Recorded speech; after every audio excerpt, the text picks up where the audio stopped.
call upon the next speaker for the day. He is an ideator, innovator, facilitator, is how he chose to describe himself. His mission in life being to enable and empower a minimum of 10,000 people to live a life of their dreams by discovering and aligning themselves with a life purpose, optimizing the potential and work patterns, systemizing key time-consuming aspects of their existence, and thereby freeing up their life for what actually matters to them most. One of the most prolific music composers on Indian television, he has won 5 Indian Telly Awards for Best Background Score, having composed music for over 125 TV shows and over 20,000 episodes of serials, more than any composer in India and arguably the world. He has also produced the multi-award-winning hit Marathi feature film Pak Pak Pakak and I Number One, a champion for the rights of music composer and authors. He is also the General Secretary of the Music Composer Association of India and played a key role in the fight for the passing of the Bill of Copyright Amendment Bill of 2012. He is also currently on the board of directors of the Indian Performing Rights Society. A lover of life and all things living, he turned vegetarian because of his love for animals and is in the process of authorizing his first book, Walk That Dog, 50 Pet Principles for Building a Big Business, that shares the lessons he learned from his interactions with the animal kingdom that can be implemented by entrepreneurs who wish to scale up successfully. An eternal student, he has learned from the likes of phenomenal teachers such as Clinton Swayne, Blair Singer, Brian Tracy, Les Brown, Dr. John DeMartini, Marjean Holden, and many more. Please put your hands together for Aashish Rego. All the best, Aashish.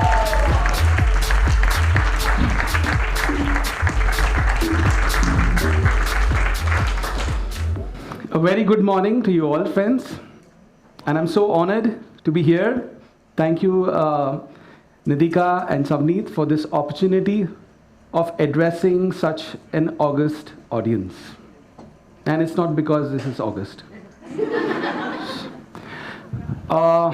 If I have your permission, I would like to share a bit about my journey.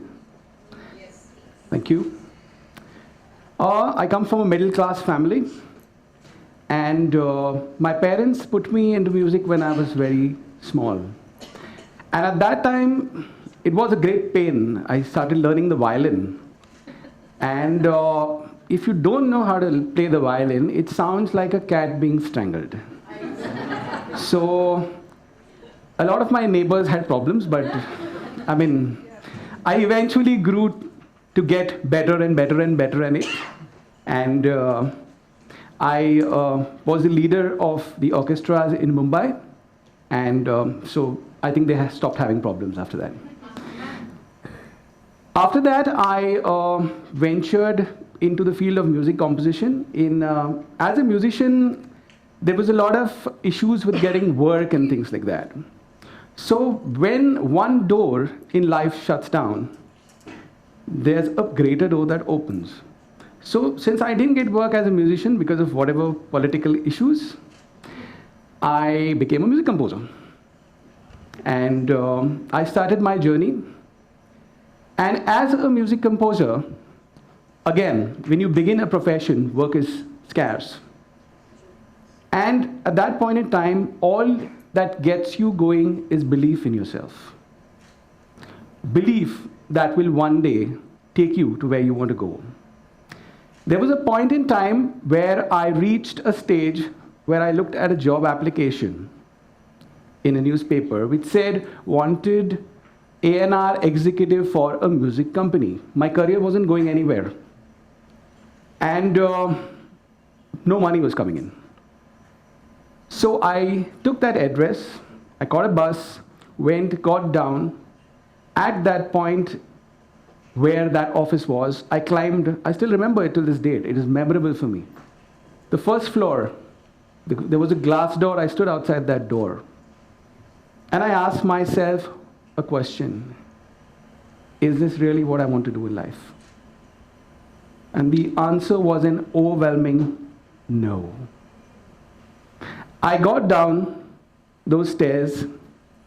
I continued struggling and fighting for the next few years, and then my career suddenly took off. A lot of people believe in luck, but I believe that luck is only that spark in time of an opportunity which is years of hard work that is behind that point that leads you till there. So that's, after that, there was no looking back. I was doing what I loved. My passion I took to another level across television. Television at that point in time when I started was a fledgling industry. And music as a career was again not regarded as a career. So if people ask me what I did, I said music. So they asked, okay, so how do you earn money? So, well, it was a tough time explaining to them that you can also earn money from music. And today, most parents want their children to be part of the music industry. They want their children to be singers, performers, artists, actors. But opportunity is all about preempting and having the vision for what is to come. Seeing it in place years before. Take the example of Google. When Google started out, people wondered what is their financial formula. How does Google make money? And for 20 years they didn't. Today, it is probably the biggest company in the world. Same thing about Amazon. 10 years running, huge losses. Then you suddenly post a profit. But they were visionaries who understood the game way before it came into play. They set the rules of the game, the rules of the ecosystem. That's why today they are the biggest players in the world. I had the privilege of learning from some great teachers. And the names were taken earlier. They are, I would say I'm blessed. And those were my gurus in personality development and speaking. But I've been blessed to be learning all my life. And learning comes from various kinds of places. It could be human, it could be non-human. Some of my best teachers have been animals. And I have, at home, I have 3 dogs and 10 cats. And in the office, we are blessed to have 2 dogs and now 3 kittens. The beauty of this is they all came to me, except for Prince, our first pet which we had. Prince we got from a shop. But when Prince came into our lives, he opened this entire door by which we became open to accepting the animal kingdom as our own. We became open to the influences and the teachings that they had to give us. And this entire big family that we have, and I hope to expand and extend it further in future, we allowed ourselves to learn from them. So, life is all about opportunity. One of my greatest teachers in life has been pain. How many of you have agree with that pain is one of your greatest teachers? Yeah. And there are 2 aspects to pain. You can either choose to preempt pain, or you can let pain teach you. Life gives you signs at every point in time that do this or else. Do this or else, at each point in time, gradually increasing the level of pain. This is one philosophy which I learned from Prince when Prince was small. He was a pup. And Prince used to want to go in the morning for a walk. 6 a.m. he gets up, he's up, and I am sleeping. Like I come home at 2 o'clock from my musical shift, and Prince has to go at 6. So he starts by slowly licking my face. That's great, that's nice. And then after that, there's a little rougher lick. After that, there's a little nibble on my hair. And then the end is, he will catch my hair like this and pull it. At that point in time, you know that you have to go and take him for a walk. Pain acts like this only. That's how life teaches us. It gives you that nudge. Then after that, it gives you a nibble, then a slight pull of the hair, and then. So we have to be sensitive at each time to just react to the nudge or the nibble. Otherwise we get that tug, and I don't think that tug is a very pleasurable experience. Yeah. So what I would like us to do, if you're open to the idea of, if we participate, I think we get maximum value. Yeah? So let us close our eyes. Yeah? And think of 3 of the most important teachers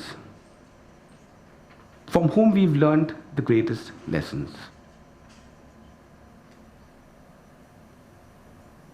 Let us experience our gratitude for the teachings they've given us in whatever form.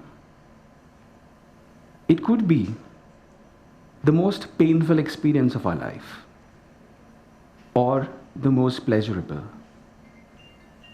but one that has given us maximum learning.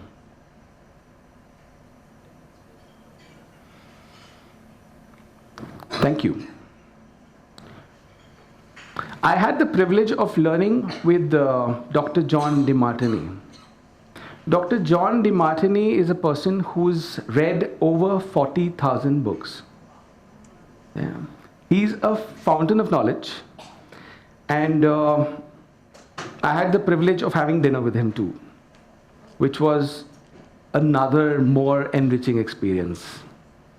So the most important quote for him on success was, "Success is defined by the value you add to the most number of people or the influence you can exert on them."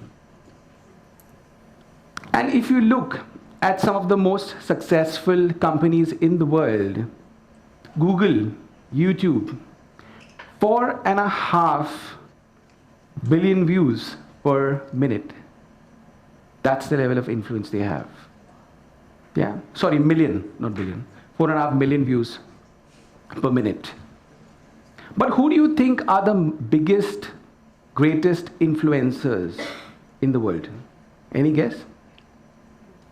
Anybody? Who has the greatest fan following? Spiritual gurus. Yes, spiritual gurus. There are 1 to 2 billion people in the world, each in the 3 major religions. 1 to 2 billion. Those people, the prophets, the saints, they've added value to people's life? Yes. They have. They exert a certain amount of influence, whether desirable or undesirable.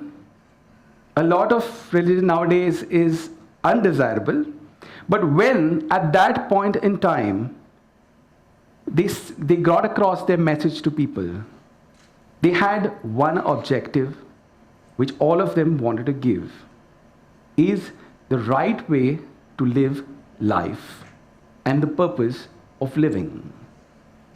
What we take of our learnings from people is up to us. A lot of people who misunderstand religious teachings have never really studied religion. And a lot of so-called authorities on religion have never really read any of the holy books. Otherwise, they would have understood that the message is only one. And that message is in one word, which is exactly love.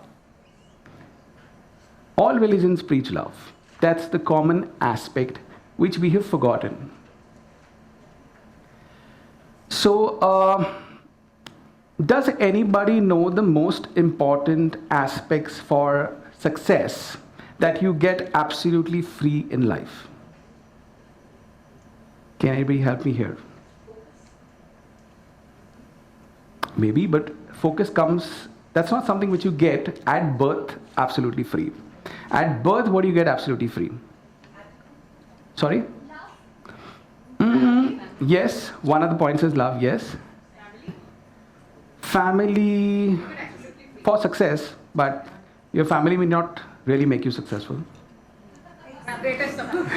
It is, but everybody doesn't have the same experience. Yeah. So, pardon? Yeah, you get one more chance. Your subconscious mind. Yes, we are getting into the metaphysical here. So that's a bit of a longer debate. But what do you do when you're born?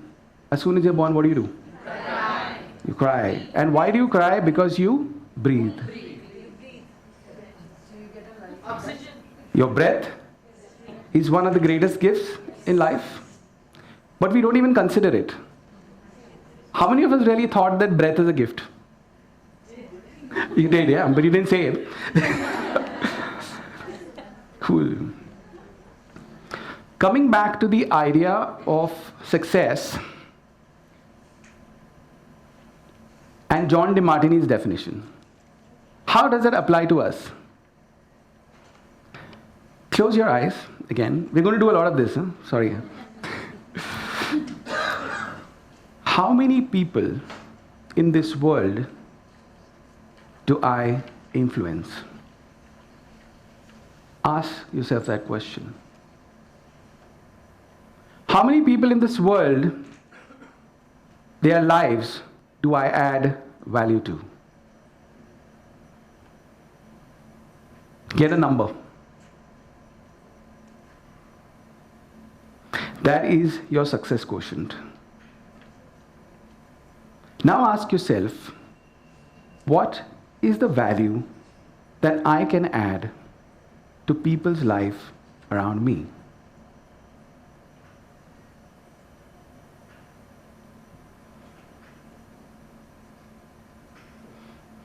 Great, thank you for participating. And that's your roadmap to success. Focusing on the value that we can add to other people's lives. A lot of us are only focused on what is it in for us. But if you shift focus, madam, I think you said focus. Who said focus here? Yeah. Shift your focus from inwards to outwards. Then you'll find it a more fulfilling experience as well as a successful experience. So the first element of success we saw important for us was breath.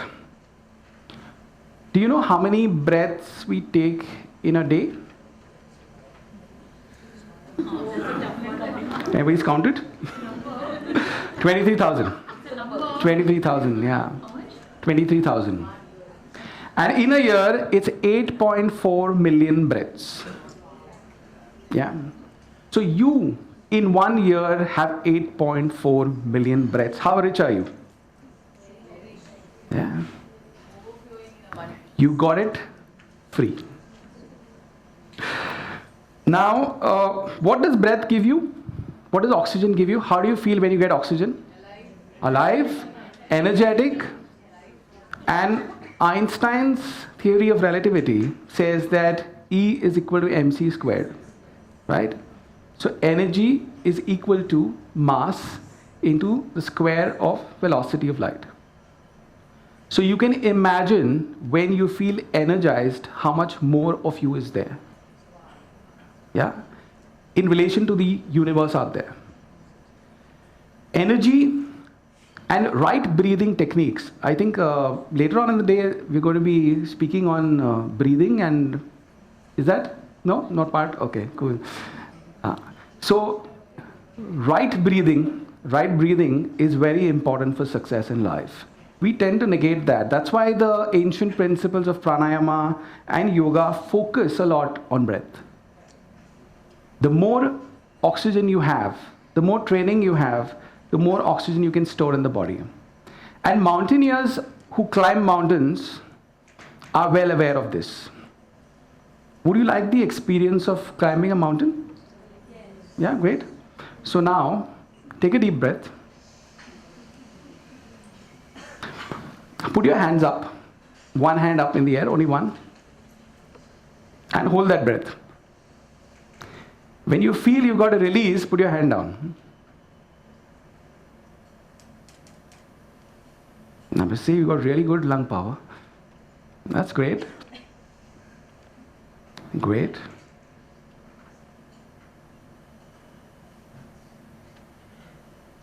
Great. Some really strong breathing techniques in this room. Amazing. Great. Give yourself a big hand. Awesome. What did you feel when you put your hand down? Relief? Yes? Did you feel grateful? Yes. So now you know what it is to feel grateful for your breath. Cool. The next gift, what do you think it is? It's the gift that this conference symbolizes. What's the name of the conference? Thought. Has anybody taught you how to think? When you were born, you started thinking. You probably don't remember what you thought when you were born. Except like, who are these people poking their faces in me? Why are they making? Yeah, why are they making these funny noises? Why are they whacking? Whacking me, things like that. Yeah, why am I wet? Yeah, probably most initial, why does this feel gooey? Yeah. So, initial thoughts, yeah. And I think those thoughts progressed with time. And those thoughts evolved by experience we have in life.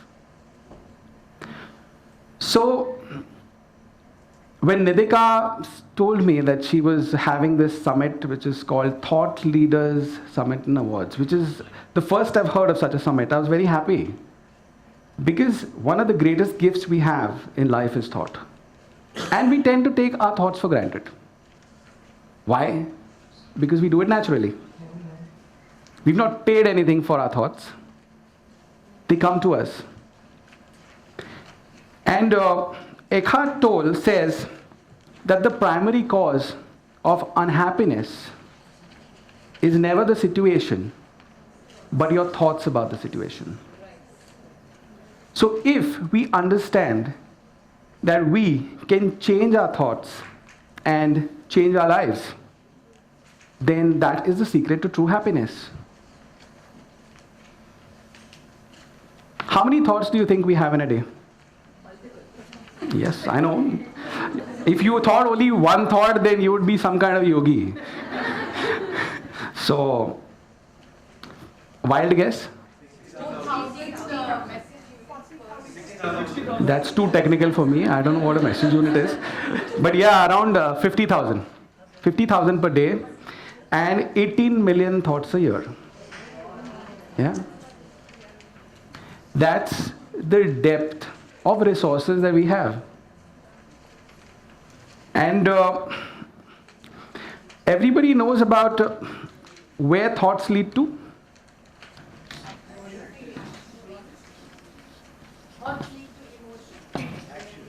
Yes, thought. thoughts lead to feelings, yes.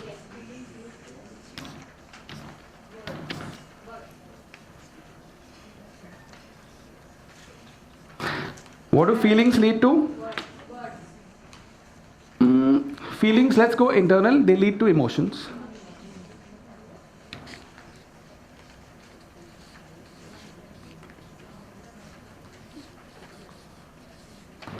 Which lead to? Okay.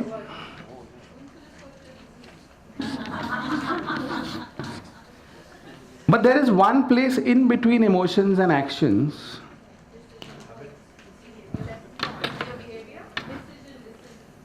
Almost there, but why do you make decisions?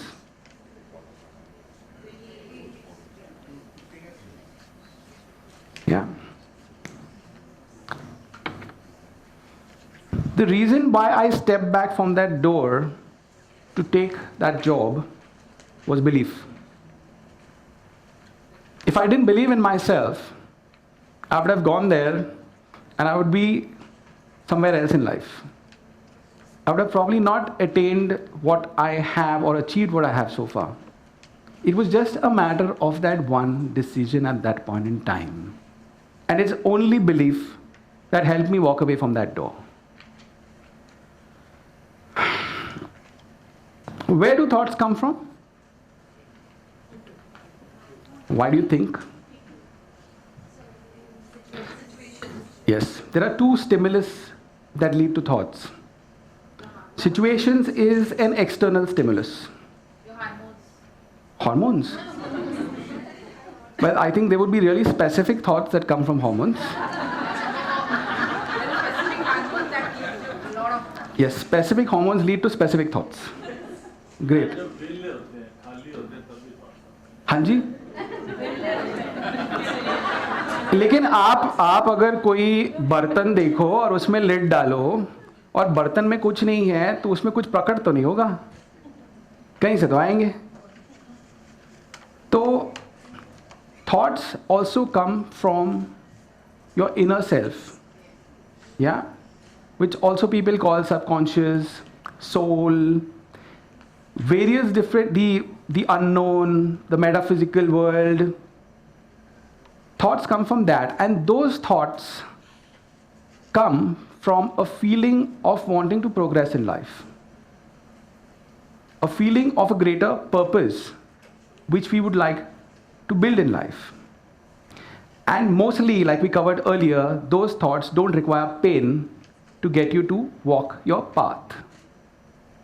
It's normally external stimulus which resonate with your inner self, which lead to the thoughts and beliefs that you have in life. Because what you see outside is only from your perception, which resonates with your inner soul. When I look at an animal, I don't see an animal. I see a reflection of myself, which is what helps me and enables me to empathize with that animal and learn from it, because I only regard it as an extension of me. What we see in others is only a reflection of what we perceive about ourselves. Sometimes we are not consciously aware of it.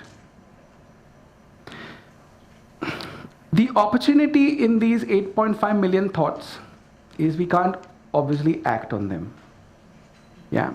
But those thoughts that translate into feelings, emotions, beliefs, and actions are where the opportunities lie. Let's close our eyes. Use your first gift of breath. सो जाओगे?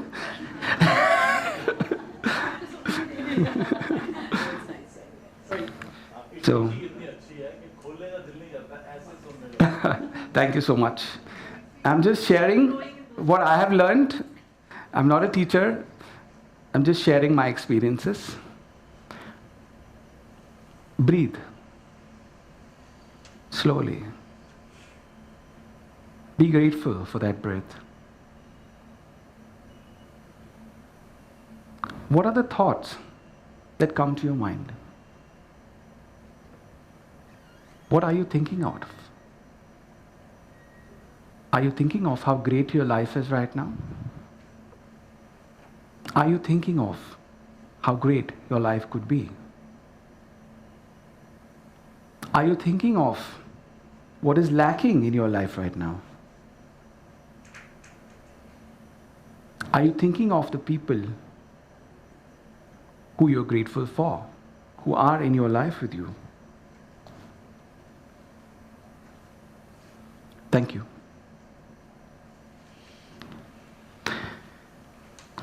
The third gift that we have, what could it be?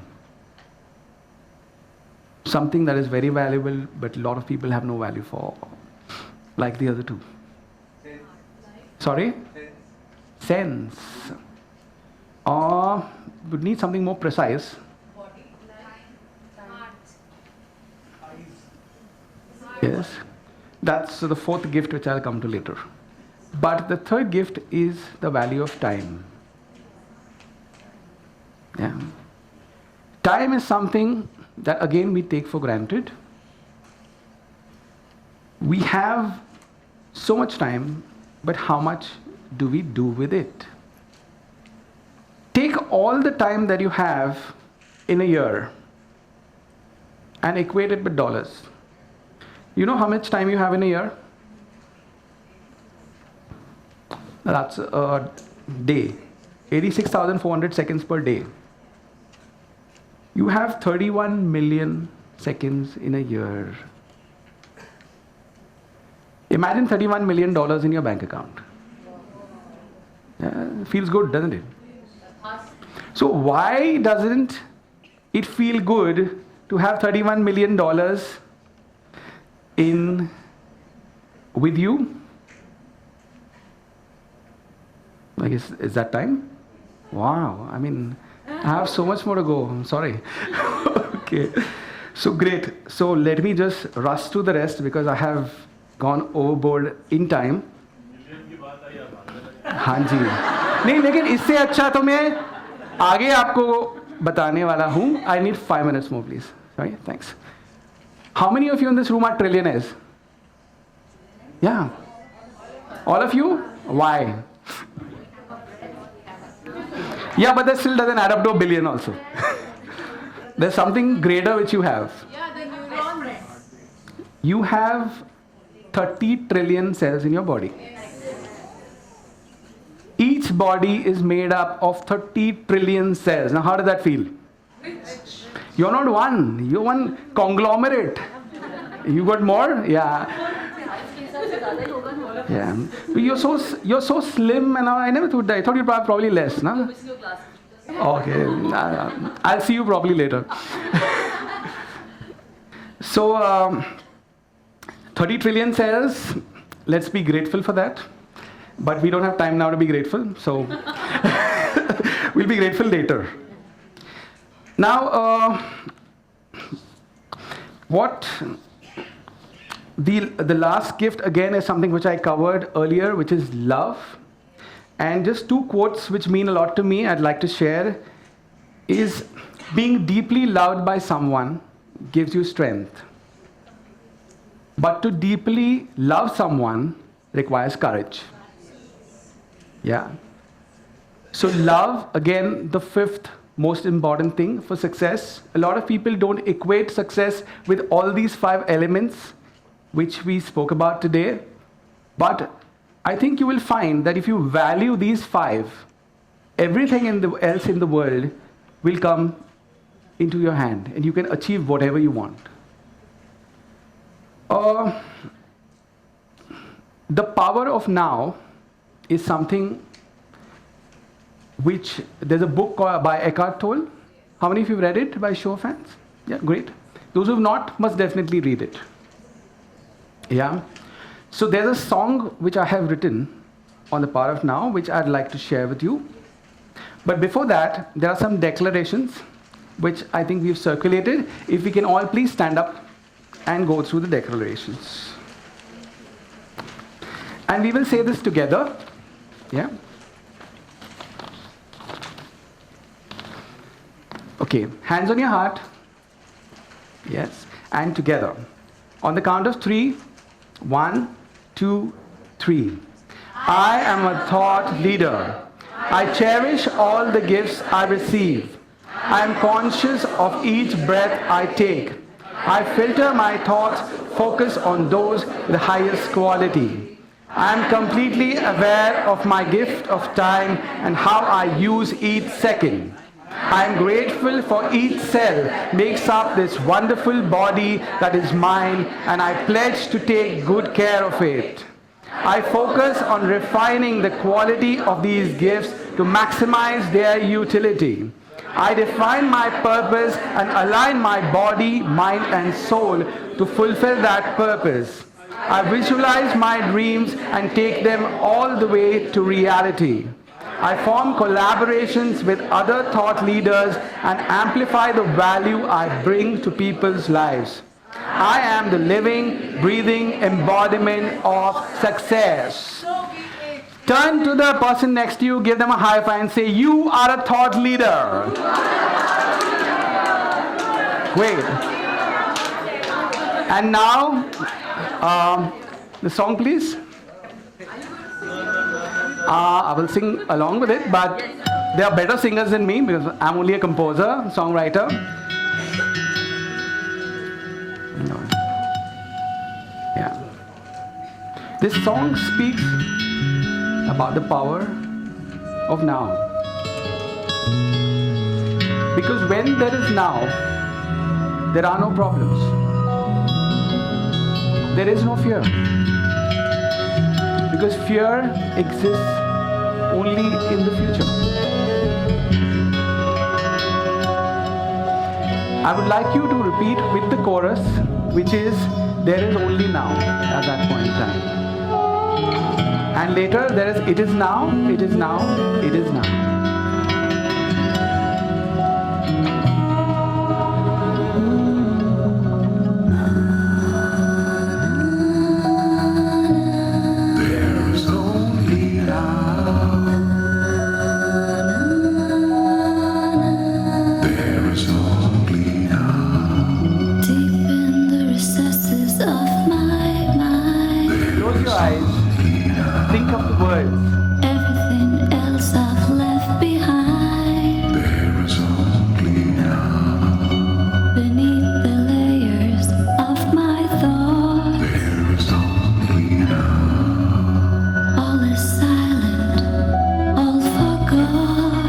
Together. It is now, it is now, it is now. It is now, it is now, I know how. Deep in the recesses of my mind, there is only now. Everything else I've left behind. There is only now. Beneath the layers of my thoughts, There is only now. all is silent, all forgot. It is now, it is now, it is now.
Thank you so much for being such a wonderful audience. Thank you.